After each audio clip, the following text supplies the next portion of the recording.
फंक फूंक कर पग धरो। किसी वन में मदोदकट नाम का एक सिंह रहता था। उसके व्याघ्र, कौवा और गीदड़ ये 3 सेवक थे। एक दिन उन्होंने कथनक नामक एक ऊंट देखा जो अपने काफिले से दूर वन में इधर उधर घूम रहा था।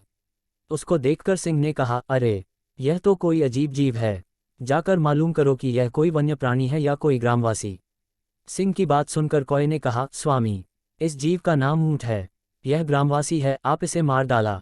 सिंह ने कहा, मैं घर आए अतिथि का वध नहीं करता, क्योंकि कहा भी गया है कि विश्वस्त और निर्भर होकर अपने घर आए शत्रु को भी मारना उचित नहीं होता। यदि कोई उसे मारता है तो उसे 100 ब्राह्मणों के वध करने जितना पाप लगता है।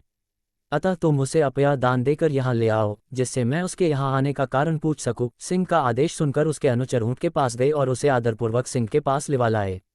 ऊंट ने सिंह को प्रणाम किया और बैठ गया। सिंह ने जब उसके वन में विचरने का कारण पूछा तो उसने अपना परिचय देते हुए बताया कि वह अपने काफिले से बिछुड़कर भटक गया है। सिंह ने जब यह सुना तो उससे कहा, कथनक, अब तुम्हें ग्राम में जाकर पुनः भार धोने की आवश्यकता नहीं है।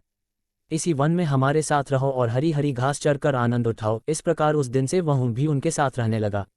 उसके कुछ दिन बाद मदोदकट सिंह का एक उन्मत्त हाथी के साथ घमासान युद्ध हुआ। हाथी के तीखे दंत प्रहारों से सिंह अधमरा हो गया। सिंह की इस हालत के कारण उसके अनुचर भूखे रहने लगे, क्योंकि सिंह जब शिकार करता था तो उसके छोड़े हुए भोजन से ही उनकी क्षुधा शांत होती थी। स्वयं सिंह भी भूखा रहने लगा। अपनी और अपने अनुचरों की यह दुर्दशा देखकर एक दिन सिंह ने कहा, तुम लोग ऐसे किसी जीव की खोज करो जिसको मैं इस हालत में भी मारकर तुम सबके भोजन की व्यवस्था कर सकूं। सिंह की आज्ञा पाकर उसके अनुचर शिकार की तलाश में निकले। जब कहीं कोई शिकार न मिला तो कौवे और गीदड़ ने परस्पर विचार विमर्श किया। गीदड़ बोल, मित्र, इधर उधर भटकने से क्या लाभ, क्यों न आज इस कयानक ऊंट को ही मारकर उसका भोजन किया जाए।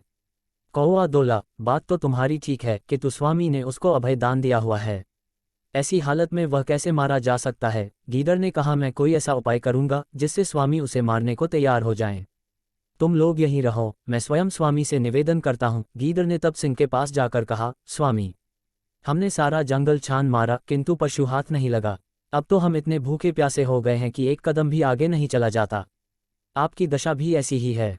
आज्ञा दे तो कथनक को ही मारकर उसके मांस से अपनी भूख शांत की जाए। गीदड़ की बात सुनकर सिंह ने क्रोध से कहा, पापी, आगे कभी यह बात मैं से निकाली तो मैं उसी क्षण तेरे प्राण ले लूंगा। जानता नहीं कि मैंने उसे अभय दान दे रखा है। गोदा बोला, स्वामी, मैं आपको वचन भंग करने के लिए तो नहीं कह रहा।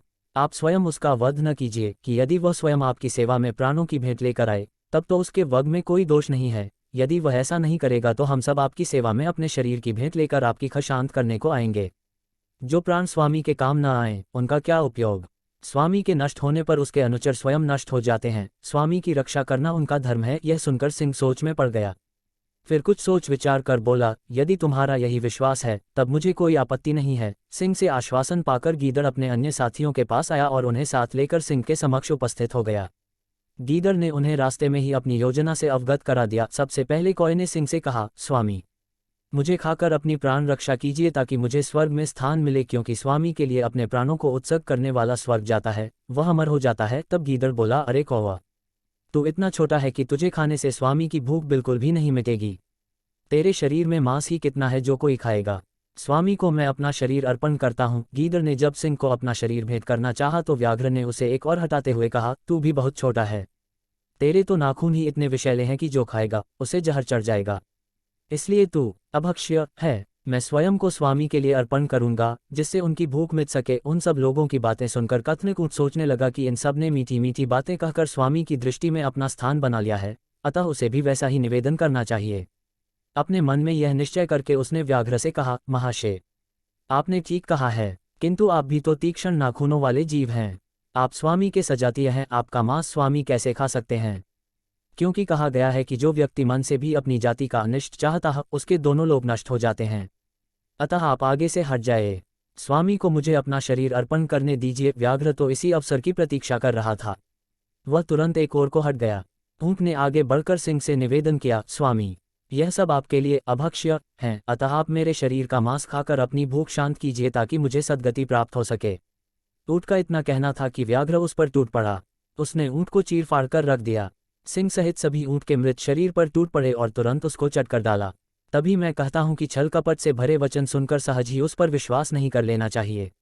आपके काम की जगह पर, आपके जीवन में या दोस्तों में, और अगर आप राजा हैं तो कई जानवर आपको घेरे हुए हैं जो फ़ायदा उठाने को तैयार हैं।